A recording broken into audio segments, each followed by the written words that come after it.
Bonjour et bienvenue à ce webinaire sur le marketing mobile.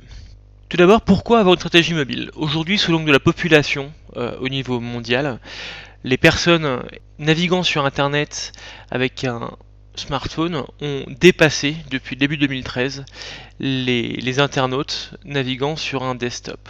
Et si on cumule aux tablettes les utilisateurs de smartphones, nous sommes à quasiment 30% de la population mondiale qui navigue sur Internet sur autre chose qu'un desktop. Très clairement, cet aspect au niveau mondial est confirmé par ces chiffres qui nous permettent de comprendre que l'utilisation des smartphones n'a pas du tout cannibalisé l'utilisation du desktop. L'utilisation du desktop a continué à augmenter entre 2010 et 2013, quand respectivement les smartphones et tablettes ont été multipliés par 3, voire par 10 en 3 ans. Maintenant, qu'en est-il de la France? En France, quasiment la moitié de la population française était sur Internet en fin 2013. On est passé maintenant à 55% de la population française. Aujourd'hui, le plus gros défi des marketeurs mobiles est d'avoir leur application installée. Et globalement, c'est une tendance que l'on voit sur le marché français, mais aussi européen et mondial. Les gens ont tendance à relativement peu installer d'applications. Et c'est vraiment le plus gros challenge du marketeur mobile, être téléchargé et être utilisé au moins une fois. Pour cela, il faut mettre les stratégies marketing que l'on met en place depuis des années, mais qu'on avait tendance à oublier avec le marketing mobile. On avait tendance à être sur les App Store en premier lieu et après réfléchir comment est-ce qu'on va pouvoir faire connaître nos applications. Il faut remettre en place des stratégies publicitaires, des campagnes de lancement, différentes tactiques pour faire connaître son application et sortir de la jungle des App Store. Aujourd'hui, la grosse majorité des applications sur les App Store sont téléchargées que quelques dizaines de fois maximum. Et vu que le gros du coût se trouve avant d'être téléchargé, au moment de la construction de l'application, c'est absolument critique.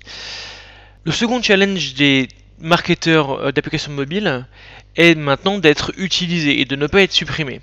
Et donc c'est là où les annonceurs vont avoir le plus de valeur en termes de retour sur investissement, puisque c'est à ce moment-là que vos utilisateurs, et surtout les utilisateurs qui utilisent vos applications très souvent dans la semaine ou voire même dans la journée, vont pouvoir discuter avec vous, vont pouvoir potentiellement passer une transaction avec vous, que ce soit un service ou un acte d'achat.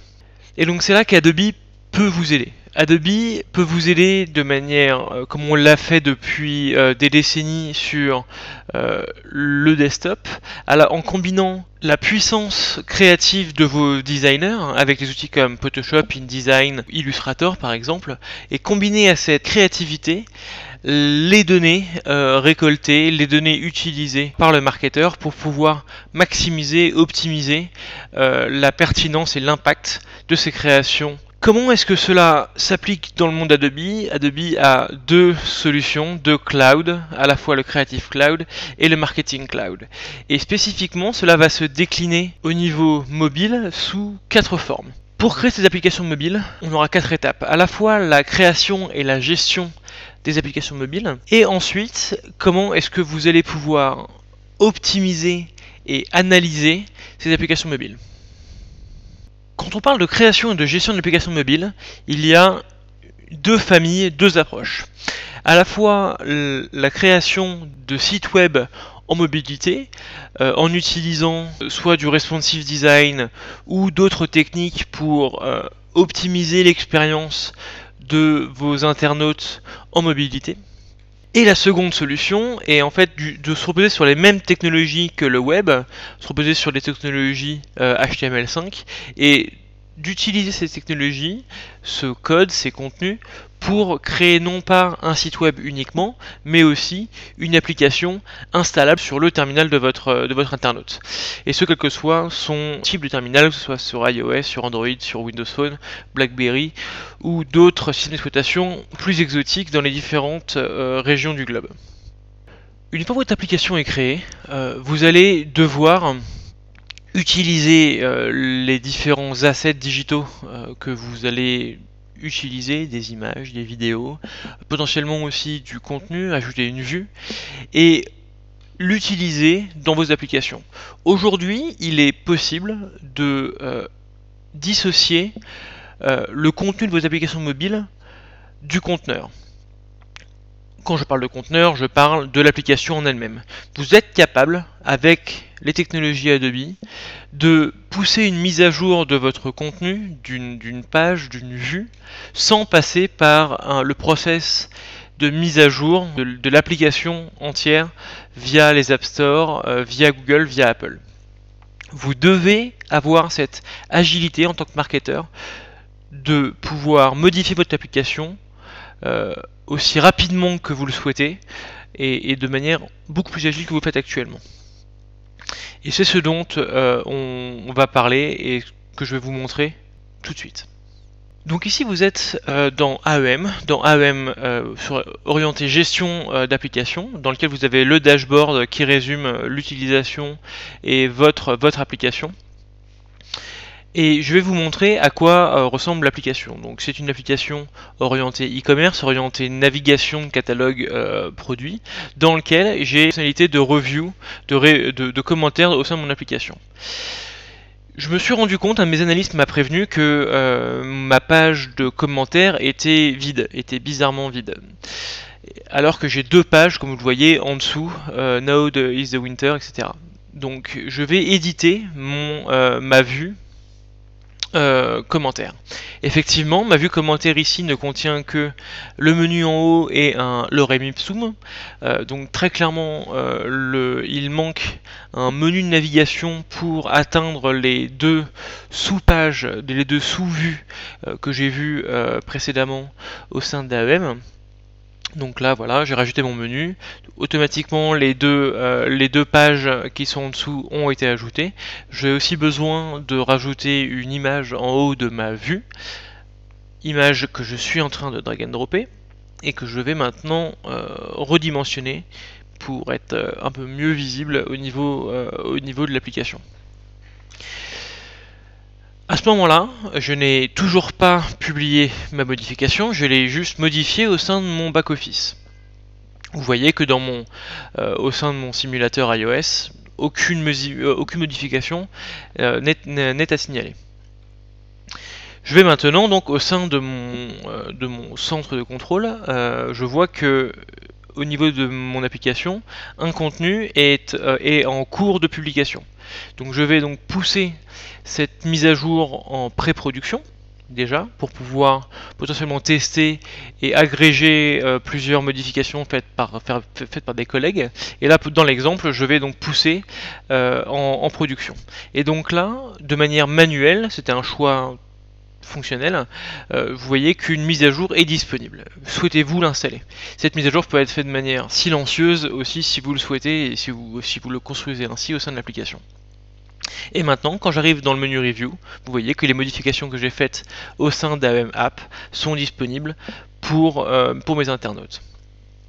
Et donc là, ce que vous venez de voir, c'est donc PhoneGap Enterprise, qui est vraiment le centre de commande de vos applications mobiles. Vous allez pouvoir donc modifier le contenu, vous allez pouvoir aussi construire vos applications grâce à PhoneGap Build sans avoir à installer les différents systèmes de développement et les différents environnements de développement des différentes plateformes, ainsi qu'avoir une vue consolidée de l'analyse de votre application. Maintenant que nous avons construit et géré le contenu de nos applications, nous allons voir comment l'optimiser et optimiser la relation que vos utilisateurs ont avec vous, avec votre marque. Un des points les plus critiques quand on parle d'optimisation de la relation et de la discussion avec un client est sa compréhension. Et comment est-ce que vous, en tant que marque, en tant qu'annonceur, vous comprenez vos clients et vous allez utiliser cela pour potentiellement cibler de manière plus pertinente vos clients. La première chose est d'intégrer avec des données issues du CRM, les données que vos utilisateurs ont accepté de partager avec vous, leur nom, potentiellement leur score, leur statut marital, les données issues des différents réseaux sociaux, et quel a été bien entendu l'historique relationnel ou transactionnel avec votre marque. À quel moment sont-ils venus visiter en magasin, combien de fois, pour quel type de produit, quels ont été les différents appels, etc. Ensuite, bien entendu, c'est comment est-ce que vous allez pouvoir agréger à cela les données comportementales issues de l'application. Quelle page, quelle fonctionnalité cet utilisateur a utilisé dans mon application, à quelle fréquence cet utilisateur a ouvert mon application, pendant combien de temps, quels ont été les achats, les transactions faites, à quel moment de la journée, sur quel terminal. Tout cela va pouvoir être consolidé au sein de cette vue unifiée du client. Et enfin, bien entendu, comment est-ce qu'on va pouvoir rassembler les données comportementales applicatives en mobilité avec les données comportementales sur le web, que ce soit en mobile ou en desktop. Vous allez pouvoir réconcilier ces données. Quel type de comportement ai-je eu sur ce type de terminal? Et cela pour une seule et unique raison, et pour potentiellement cibler de manière cohérente cet individu. En fonction du type de terminal que cet utilisateur a en sa possession, vous allez pouvoir soit lui pousser un SMS, lui pousser potentiellement un email responsive qui va lui permettre d'aller sur une landing page elle-même responsive s'il est sur smartphone. Et s'il est sur smartphone, qu'il a installé votre application et qu'il a accepté les notifications, vous allez aussi pouvoir lui envoyer une notification native au sein du terminal. Tout cela est possible de manière isolée en envoyant un SMS, un email ou une notification. Par contre, être capable d'être cohérent, de gérer la pression commerciale, et ce, quel que soit le canal utilisé, ne pas envoyer une offre qui dit son contraire sur un terminal alors que j'ai envoyé 10% de réduction en notification. Tout cela est possible grâce à DabiCampaign, de garder une cohérence d'ensemble de messages marketing, quel que soit son canal. Et tout ça permet d'être personnel. Vous pouvez être personnel, vous devez être pertinent. C'est un point qui est critique. Vos utilisateurs attendent de vous une pertinence, attendent de vous de prendre en compte leur contexte d'utilisation. Vous devez être aussi pertinent que si votre client arrive en magasin et que votre client est le plus VIP de vos clients. Vous pouvez l'être, vous avez les données pour être pertinent, soyez-le. Et enfin, la dernière étape de notre cycle de vie est bien entendu l'analyse du comportement. Pour pouvoir être pertinent au sein de vos applications mobiles et tablettes, il est absolument primordial d'avoir mis en place au préalable les solutions d'analytique pour comprendre l'utilisation, les comportements, quelles sont les fonctionnalités utilisées, non utilisées par vos utilisateurs. Ici, vous êtes devant le dashboard mobile du Marketing Cloud, dans lequel vous avez l'ensemble des applications que vous gérez au sein de votre compagnie. En l'occurrence, j'ai certaines applications Adobe, comme l'application native Adobe Analytics, comme Behance, ou comme d'autres applications de démonstration. Ici, nous allons nous intéresser à cette application News Media App qui a plus de 50 000 utilisateurs, plus de 60 000 lancements sur les 30 derniers jours.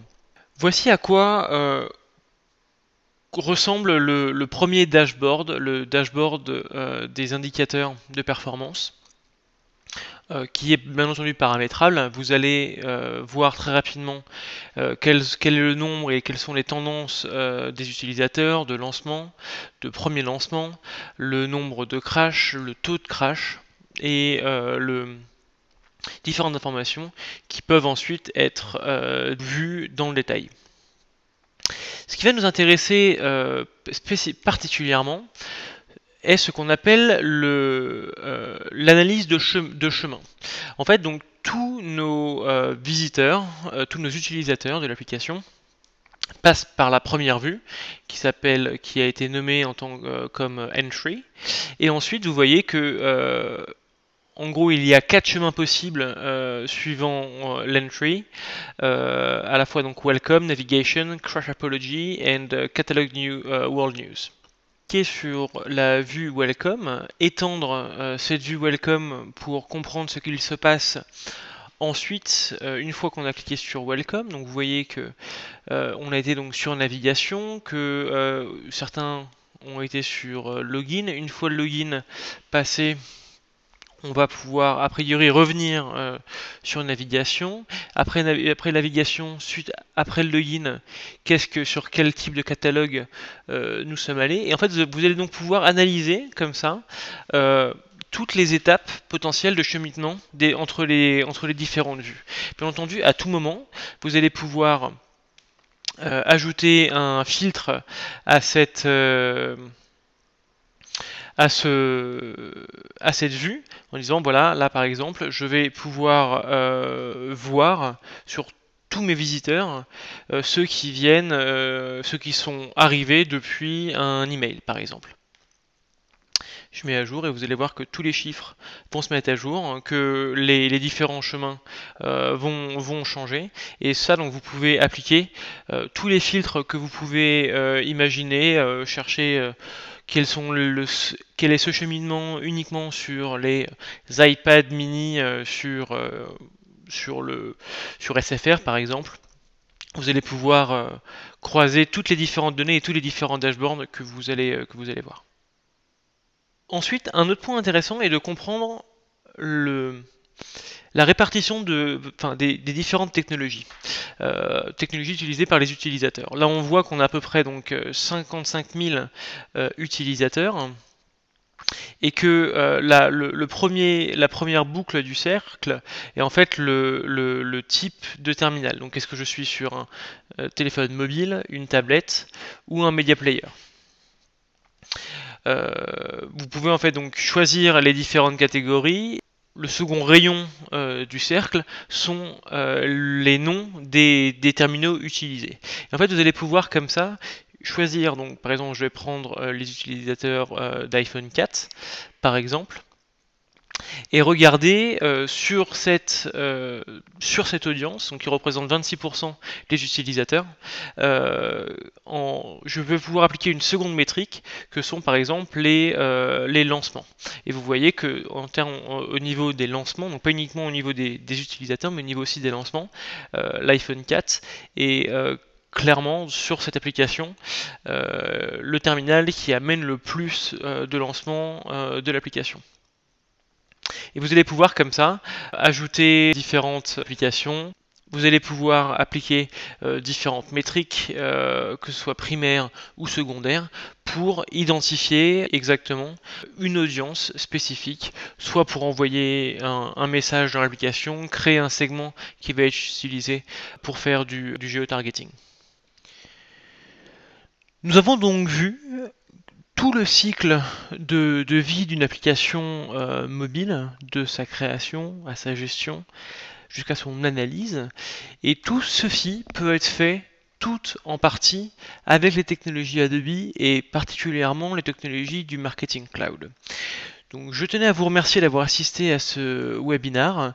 Je vous tenais aussi à vous inviter le 10 février prochain à l'hôtel Baltimore à un petit déjeuner où Renault, entre autres, va nous expliquer la manière dont ils ont utilisé le Marketing Cloud et spécifiquement PhoneGap et AEM pour créer une de leurs applications à destination de leurs clients.